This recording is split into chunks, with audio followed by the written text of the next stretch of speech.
Jó, capítulo 23, versículos 1 ao 17. Nos diz assim a palavra de Deus: Então Jó respondeu: Até hoje minha queixa é cheia de amargura, o peso da mão dele é maior que o meu gemido. Ah, se eu soubesse onde encontrá-lo e pudesse chegar ao seu tribunal, exporia minha causa diante dele e encheria a boca de argumentos. Aprenderia com as palavras de sua resposta e entenderia o que me dissesse. 6. Acaso iria ele disputar comigo na grandeza do seu poder? Não, ele me daria ouvidos. Ali o correto pleitearia com ele, e eu seria absolvido para sempre por meu juiz. Vou adiante, e ele não está ali. Volto-me para trás, não o encontro. Procuro-o à esquerda, onde ele age, mas não o vejo. Viro-me para a direita, e não o enxergo. Mas ele sabe o caminho por onde ando. E se me colocasse à prova, seria como o outro. 11. Os meus pés se mantiveram nas suas pisadas, guardei o seu caminho e não me desviei dele. Nunca me afastei do preceito dos seus lábios e escondi no peito as palavras da sua boca. Mas ele já resolveu. Quem então pode desviá-lo? Ele fará o que quiser, pois cumprirá o que está ordenado a meu respeito. E muitas coisas como essas ainda tem consigo. Por isso, perturbo-me diante dele quando penso nisso. Sinto medo dele. Deus fez desmaiar o meu coração. O Todo-Poderoso me perturbou.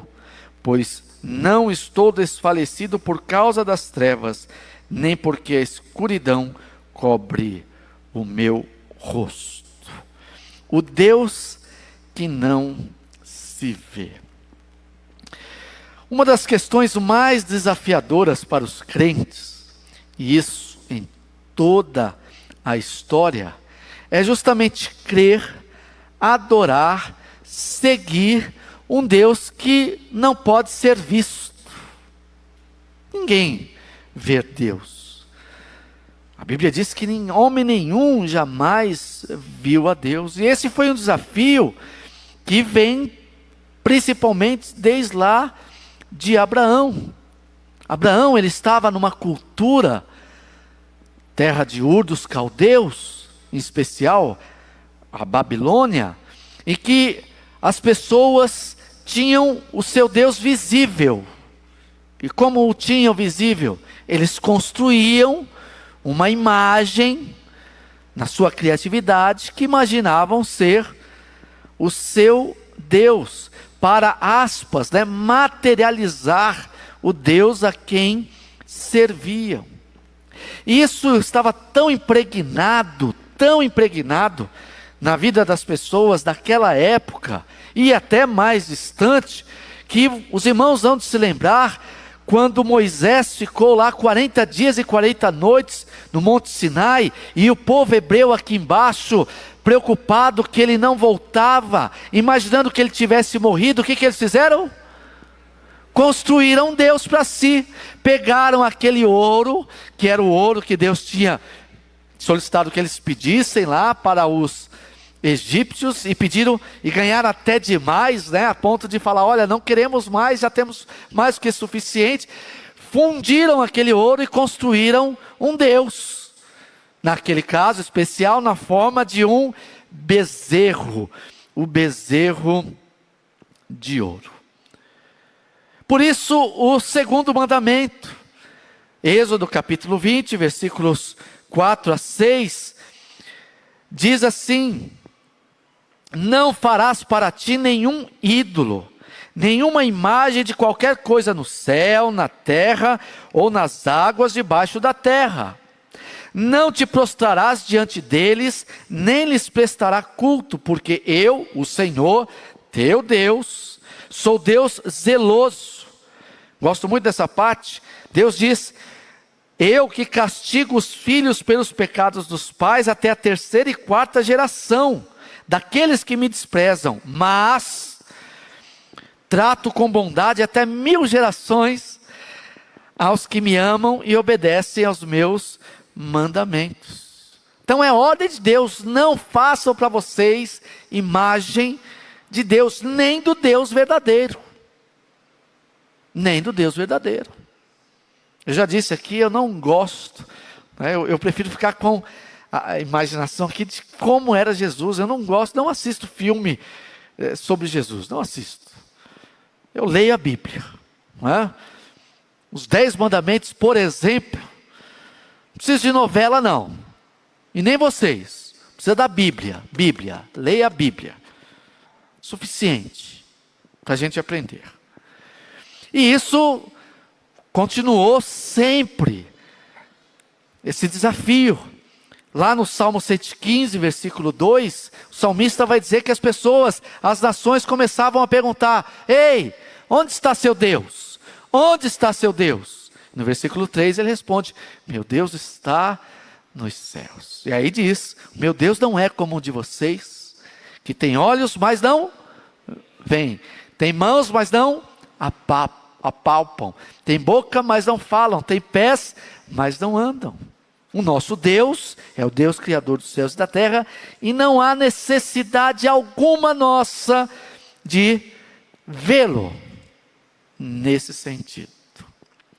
Mas pode até ser que um ou outro crente em Cristo Jesus, que aceitou o Evangelho, ainda tenha vacilo com relação a isso, mas em geral isso não acontece. Essa necessidade de materializar Deus. O problema de hoje, o Deus que não se vê, talvez seja muito semelhante àquilo que Jó estava passando, principalmente aqui nesse momento. Jó não via Deus, mas ele não via Deus cuidando dele, principalmente na hora do seu sofrimento. Ele não sentia Deus, ele não percebia Deus, ele não entendia como, diante de tudo aquilo que ele estava passando, e pior, no caso dele, sabendo que estava passando, sem ter cometido nenhum erro para isso. Talvez, como ele vai dizer mais à frente, o único erro tenha sido ter nascido. Mas ele olha, ele procura razão. Os irmãos conhecem a história. Jó era um homem afortunado, tinha filhos, tinha fazendas, tinha riquezas, tinha esposa, tinha família, e de uma hora para outra, sim, tudo foi se dissolvendo. Seus amigos souberam o que estava acontecendo, e hoje, pastor João Martins Ferreira, falando aos pastores da Ordem dos Pastores de São Paulo, lembrando que como é bom ter amigos. Os 3 amigos vieram de longe, naquela época não tinha celular, vocês sabem disso, mas de alguma maneira se comunicaram e ficaram ali do lado de Jó 7 dias, 7 noites, sem falar nada, mas o simples fato de estar junto. E aí, os amigos de Jó, em determinado momento, começam a falar. Inclusive, Elifaz, que é quem fala aqui no capítulo 22. Mas mesmo assim, mesmo com aquela companhia, mesmo com aqueles discursos, aquelas palavras, Jó sentia que algo lhe faltava. E o que lhe faltava era ver Deus. Mas sabe como ver Deus? Ver Deus agindo. Ele queria que de alguma maneira ele pudesse, quem sabe, perguntar para Deus o porquê tudo aquilo estava acontecendo. Talvez para ele seria suficiente.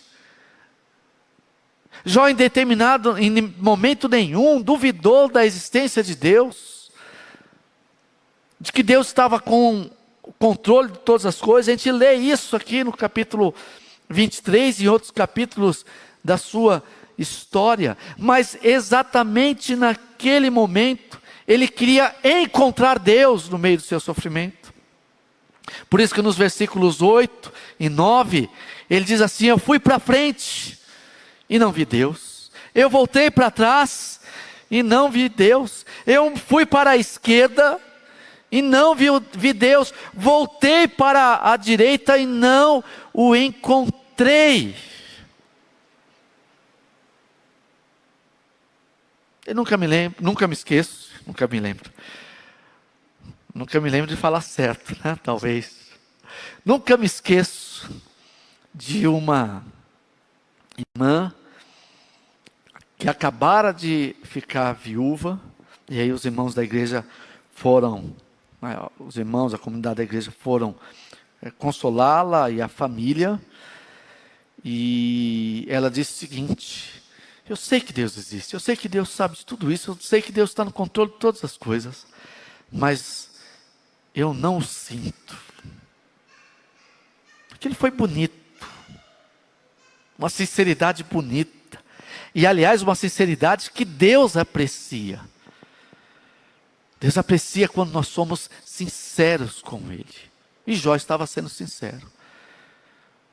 Ele sabia quem era Deus, ele amava Deus, ele andava com Deus, mas nesse momento ele não percebia Deus. Eu não sei se isso já aconteceu com você, ou esteja talvez acontecendo, mas já aconteceu comigo, e talvez aconteça outras vezes.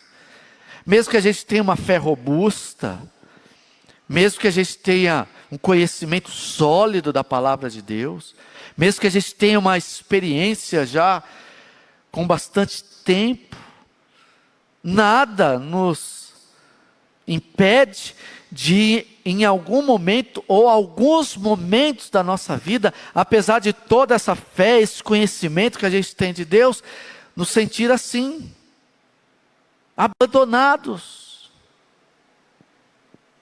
Jesus se sentiu assim. Lá na cruz, ele exclama, vamos falar em hebraico, vamos ver quem lembra, hein? O que Jesus exclamou lá em hebraico, lá na cruz? Eloi, Eloi, lama sabachthani, que traduzido é: Deus meu, por que me abandonaste? Eu acredito, ou imagino que nesse tempo, muitos dos nossos irmãos que estão sofrendo por conta da Covid-19, às vezes não só por conta da doença, mas as questões econômicas, pessoas que perderam entes queridos. Meus irmãos, triste de doer o profundo da alma, você ter que sepultar um ente querido, sem ao menos poder abrir ali a urna. Como eu passei por isso no começo da pandemia, compartilhei com os meus irmãos diáconos aquele dia, eu falei assim, é o pior dia da minha vida. Uma das minhas tias havia falecido, e sequer eu podia abraçar os 5 parentes que ali estavam. Não tinha gente suficiente para carregar a urna. E recentemente, uma irmã da nossa igreja passou por isso, e tantos outros. Como é que essas pessoas se sentem em relação a Deus? Eu não duvido que muitas delas se sintam assim, sozinhas. Não vê Deus. Deu para entender? Não estou falando de ver Deus no sentido da imagem. Isso a gente não vê mesmo e não é para a gente ver. Mas não vê Deus agindo na vida. Mas eu gostaria, e vou ser muito breve, que a gente entendesse uma coisa que aconteceu com Jó, e que também acontece com a gente. E só quero que você absorva essa lição, aprenda essa lição da história de Jó, que também é a nossa história. Não estou dizendo que pode ser a nossa história, é a nossa história. Quando Jó percebe isso, a coisa linda aqui da Bíblia, que mostra isso, é que Jó estava sentindo-se assim apenas no meio da sua história. Quase que coincidentemente, quase que o meio também, né? Jó vai até o capítulo 42, o meio seria 21, nós estamos no capítulo 23, no meio da sua história. Porque Jó não conseguia ver sua história completa. Ele só estava vendo o meio, e o meio realmente era sofrido. E a sensação era verdadeira de sofrimento, de abandono, de tristeza. Procurava a Deus, procurava a solução, procurava a resposta e não encontrava. Mas era o meio da história de Jó. Porque lá no capítulo 42, no final da história de Jó, a gente vê lá, por exemplo, no versículo 10. Acompanhe aí na sua Bíblia, por favor. Versículo 10. Capítulo 42, versículo 10. E depois que Jó intercedeu pelos seus amigos, o Senhor o livrou, e ele lhe deu o dobro do que possuía antes. Como é que Jó se sentiu agora? Abandonado ou abençoado? Abençoado! Mas lá no meio da história ele se sentiu abandonado. E por favor, se coloque no lugar dele, entenda. Ele estava coberto de razão para se sentir assim. E talvez você estivesse lá no meio da sua história, coberto de razão, e talvez você esteja hoje no meio da sua história. Nós estamos no meio da história, eu vou terminar com isso daqui a pouco, com essa fala. E nós estamos vendo apenas, meus irmãos, a metade da história, a metade da história, a metade da história. A nossa história não acabou. Amém? Nós temos algumas vírgulas, temos às vezes até alguns pontos e vírgulas, lembrando hoje que é dia da língua portuguesa, uma das línguas, se não a língua mais bonita do mundo. Mas o ponto final ainda não chegou. Olha o versículo 12, a primeira parte. Assim o Senhor abençoou o último estado, a última condição de Jó, mais do que o primeiro. Lindo isso, maravilhoso, belo. Se fosse numa cena de ópera, ou num musical, estaríamos de pé, batendo palmas e dizendo, bravo, bravo. Não é assim que se porta? Não é assim, irmãos, Nete? Quando a gente vê uma obra musical que nos impulsiona, bravo, bravo. E sempre, claro, quando é bom, pede bis. O maestro volta e entoa lá mais uma música. Metade da história, meus irmãos. Nós estamos na metade da história. A nossa história não termina aqui. Essa não é a nossa história. Aliás, a nossa história não é dessa vida. A nossa história é a Jerusalém celestial. O apóstolo Paulo vai dizer, meus irmãos, se a gente pensa em Deus só para as coisas dessa vida, aqui que nós somos o mais miserável dos homens, não tem visão. A nossa história, meus irmãos, aqui é metade. Aliás, até o último dia da nossa vida é metade.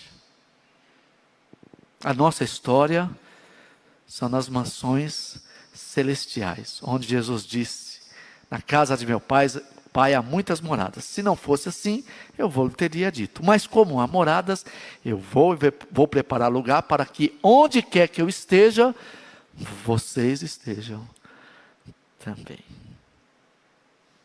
Conta-se que um casal de missionários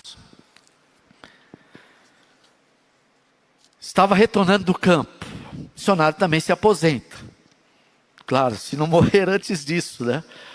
Muitos missionários são mortos no campo missionário, principalmente onde a igreja é perseguida. E aí os missionários estavam voltando para casa e num navio. E assim que eles estavam chegando na cidade onde iam desembarcar, viram uma multidão. E aí o marido cutucou a esposa missionária e disse, olha bem, que coisa linda. Nossos irmãos vieram nos receber. Olha que coisa boa, que recepção a gente voltando para casa. Mas, para a tristeza deles, O grupo que ali estava, o grande grupo, na verdade estava esperando outra pessoa que também estava no navio. Eles foram para casa, a esposa começou a ajeitar a casa, os móveis empoeirados e tudo mais, e o marido tem disso, né? O homem tem disso, foi para sua caverna, né? Foi espairar, pensar. Aí ele voltou e disse assim: poxa, meu amor, que decepção. Nós ficamos tantos anos no campo missionário e voltamos para casa e sequer fomos bem recepcionados. Não tinha ninguém para nos recepcionar. A esposa, mulher virtuosa lá de Provérbios 30, né? Lavando a louça, diz assim: meu bem, a gente ainda não voltou para casa. A gente não voltou para casa. Nossa casa não é aqui. Nossa casa é com Jesus. A nossa história, meus irmãos, até o último dia da sua vida, até o último dia da minha vida, vai ser marcada pelo meio. Nossa história é um meio. É dor, sofrimento, tristeza. O simples fato da gente passar pela morte, como eu expliquei aqui domingo passado pela manhã, quando o salmista diz: preciosa é a vista do Senhor a morte dos seus santos, quer dizer, custa caro para o Senhor ver aqueles a quem Ele resgatou ter que passar por esse processo doloroso, triste, que só traz dor e tristeza. Mas essa é só a metade da história. A nossa história, meus irmãos, é lá nos céus, é com Jesus. Claro que a gente não quer sofrer. Nem eu, que sou mais bobo, quero sofrer. Mas a gente passa por sofrimentos, dores, tristezas, dúvidas, medos e angústias. Mas eu sei, e eu sei que você também sabe, eu creio, e eu sei que você também crê, que um dia tudo isso terá fim.